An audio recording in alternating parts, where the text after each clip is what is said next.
How did a $73 billion dream just crash and burn? Let's get into it. Yep, you heard that right. The metaverse is basically over.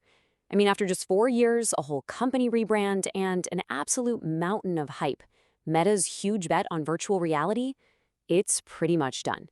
They're shutting down studios and gutting the very division that was supposed to build this future. Just look at that number, $73 billion. That is an insane amount of money, and that's how much Meta poured into its Reality Labs division. The craziest part? That division never, not once, turned a profit. To put that in perspective, you'd have to spend $1 million a day for 200 years to spend that much. It's a mind-boggling number. So you have to ask, how? How does a company like Meta burn through a fortune on an idea that just fizzled out? Well, it all started with a really, really big vision. Okay, so let's get into the why. I mean, why would Facebook, a company that absolutely dominated social media, bet the entire farm on something so out there and so risky? Well, a big part of it was about escaping a really messy past. Remember all the controversy? The Cambridge Analytica scandal, the whistleblower documents? Let's be honest, the Facebook brand was getting pretty toxic. So rebranding to Meta wasn't just a forward-looking move. It was a way to hit the reset button, to change the conversation. And it was also a huge power play. See, Meta was watching Gen Z spend all their time socializing in games like Roblox and Fortnite, and they wanted a piece of that action. The big idea was to build the next big social platform, a virtual world where they owned everything: the hardware, the app store, the whole shebang. The goal? To finally get out from under the thumb of Apple and Google. Mark Zuckerberg was super open about this. He basically said he was tired of living by Apple and Google's rules, complaining about their high fees and lack of choice. The metaverse was his way of building his own playground where he made the rules and, of course, collecting all the money. So that was the grand vision. But as we know, it completely crashed and burned when it met reality. And the reasons why are like a perfect case study in what not to do. It really comes down to 4 major failures. All right, reason number 1, and this is the big one. The product was bad, and people just didn't want it. It's that simple, really. All the hype in the world couldn't cover up the fact that what they delivered was, well, a huge letdown. And it wasn't just underwhelming, it became a running joke online.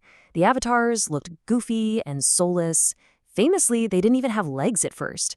And then there was that low-res selfie of Zuckerberg's avatar. Oh man, that became a meme instantly. It was just a classic case of building something in public that nobody was interested in, and it totally backfired. And you can see it right in the numbers. Sales of VR headsets were actually going down year after year for 3 straight years.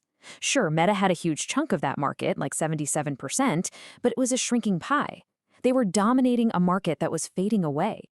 Okay, on to reason number 2, a super greedy business model. And this one is kind of ironic. After all that talk about escaping the high fees from Apple and Google, what did Meta do? They turned around and proposed an even more expensive system for their own creators. Get ready for this? 47.5%. That's the cut Meta planned to take from creators selling stuff inside their main app, Horizon Worlds. Nearly half. It's just wow. So yeah, that massive fee was actually 2 fees stacked on top of each other. A 30% cut for using the hardware platform, the MetaQuest store, and then another 17.5% just for selling inside the Horizon Worlds app. This was a total slap in the face to developers. I mean, they were charging way more than the 30% from Apple that they had complained so loudly about. They basically scared off the very people they needed to build their world before it even got started. So, reason number 3, the metaverse was a ghost town. For a company that's all about connecting billions of people, their new virtual world felt really, really empty. And this right here just shows you the scale of the problem. On one side, you have Meta's existing apps, Facebook, Instagram, WhatsApp, with 3.5 billion daily users. And on the other side, the Metaverse app had about 60 million downloads since 2018. We're not even talking daily users, just downloads. It's not even close.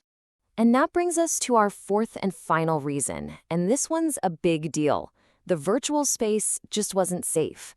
Meta basically repeated the same mistakes they made with social media, treating user safety like something they could just tack on later. Right away, there were really disturbing reports of virtual sexual harassment, even virtual gang rape happening in Horizon Worlds. And the company was totally reactive. Features like a personal boundary that would give you personal space, that was only added after these awful stories came out. The reporting system was also a mess. Users said that by the time you're harassed, take off your headset to calm down, it's often too late to even file a useful report. So, the metaverse is crumbling, right? Meta desperately needed a way out, an exit strategy. And they found one, kind of by accident. It turns out the big pivot wasn't deeper into VR, but towards AI. See, while all this metaverse drama was happening, Meta had this other project with Ray-Ban making smart glasses, and they were a quiet hit. People actually liked them. They had useful features like hands-free recording and an AI chat assistant. It got so popular that in 2024, these glasses started outselling regular Ray-Bans in some places. Meta was even thinking about doubling production. It was a completely different approach. So this success with the glasses, right, as AI was exploding everywhere, gave Meta its new direction. The strategy shifted. Forget bulky headsets and isolated virtual worlds. The new bet was on sleek, smart glasses that integrate AI with the real world. And it turns out that's what people actually wanted to buy. So what are the lessons here?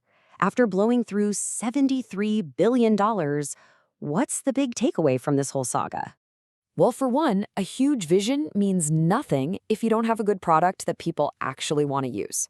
You also can't alienate your creators with a greedy business model right out of the gate. And maybe most importantly, user safety has to be baked in from the very beginning, not bolted on later as a reaction. It really shows that even the biggest, smartest companies can get caught up in the hype and lose touch with what's real. And that leaves us with one final question to think about. Was the metaverse a brilliant idea that was just ahead of its time? Or was it a fundamentally flawed concept from the start?